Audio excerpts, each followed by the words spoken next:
channel Fintu and you're watching Friday First Cut series. I am Nidhi Manchanda, Certified Financial Planner and Head of Training Research and Development at Fintu. One need to pay tax on all the sources of income, be it salary income, rental income, interest income, capital gains, etc. So it's important to be aware of how much tax one needs to pay and how to save such taxes. In today's video, we will discuss one such query, and the query is, I am planning to sell land. How much tax I need to pay and how can I save this tax?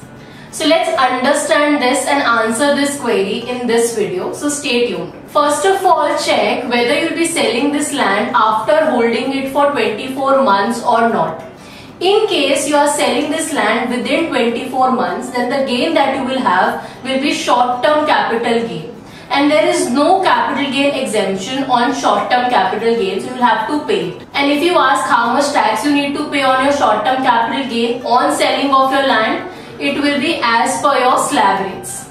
Now coming to the other scenario, in case you are selling your land after holding it for 24 months, in that case the gain that you will be getting will be termed as long-term capital gains. And there are certain ways which you can use to save this tax. Specifically, there are two ways, so let us discuss that.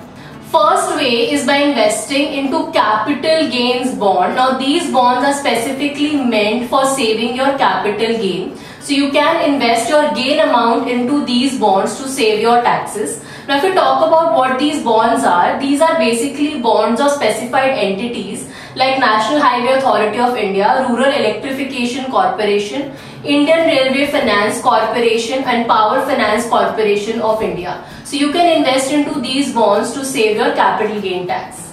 But please note there are certain factors that you need to keep in mind while investing into these bonds. The first thing is that you need to make this investment within 6 months of your sale of land.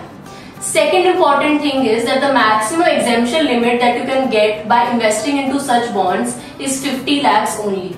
And the third thing is that the interest that you receive from these bonds is taxable. And also these bonds are locked in for 5 years. You cannot withdraw your money before that.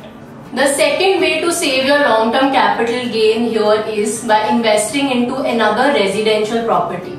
But please note, when you are making this investment to another residential property, you will have to keep in mind few factors.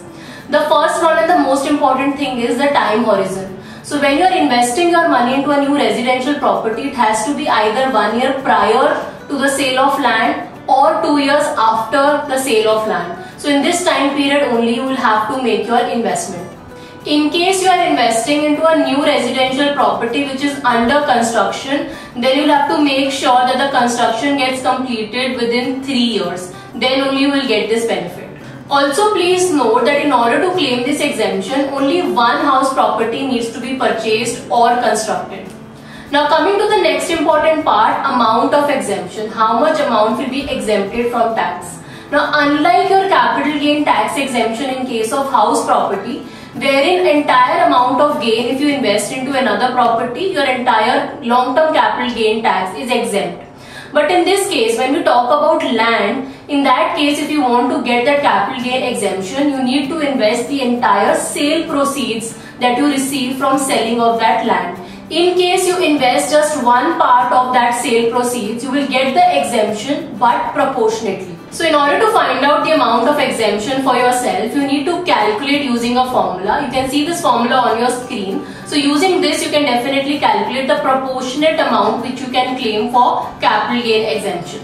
This entire thing looks very simple to claim this exemption, but there is a catch. Whenever you are investing your money into buying a new house property or a construction of a new house property, you cannot sell that new property for 3 years.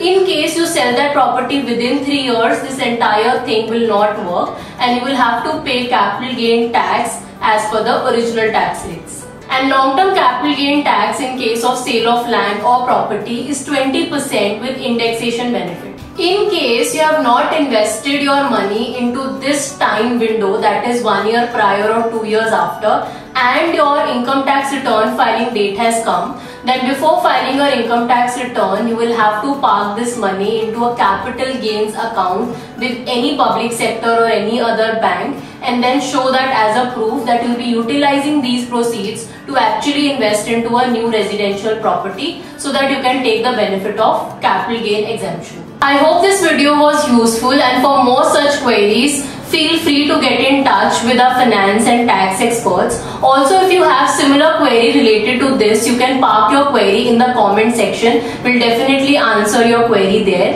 And for more such videos, do subscribe to our channel.